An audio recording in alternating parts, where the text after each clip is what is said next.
Здравейте, казвам се Анти и се занимавам с перформанс маркетинг и SEO и работя и живея в Австрия.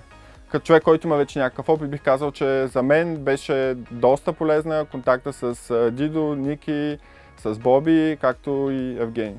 SEO Academy би била полезна за всички хора, които искат да наградят своите знания, независимо от това дали сега започват да се занимават с SEO или вече имат дългогодишен опит.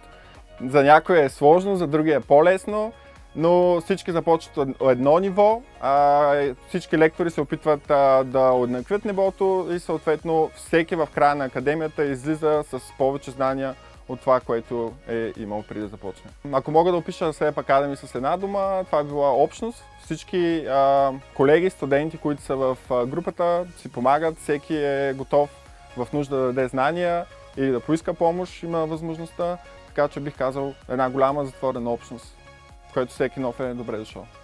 Програмата е много гъвкава за цялата академия. Сам по себе си мога да кажа, за човек, който живее в чужбина, имах възможността да присъствам на всички изпити дистанционно. Разпределението между онлайн лекциите и изпитите за мен функционираше супер и това беше едно удобство за хората, които не живеят в България и бъдещи колеги, които искат да запишат академията. Един голям плюс. Стойността на курса спрямо цена-качество, както се казва, винаги може да е по-евтино и винаги искаме нещо да е по-изгодно, но мога да кажа, че всеки един лев, който дадете за курса, се заслужава абсолютно. Получавате знания, които може би никъде другаде в България може да получите. Наученето в SEO Academy прилагам ежедневно в работата си, като използвам различните методи, подходи, които някои взаимствах от Дидо, някои от Ники, както и от Боби.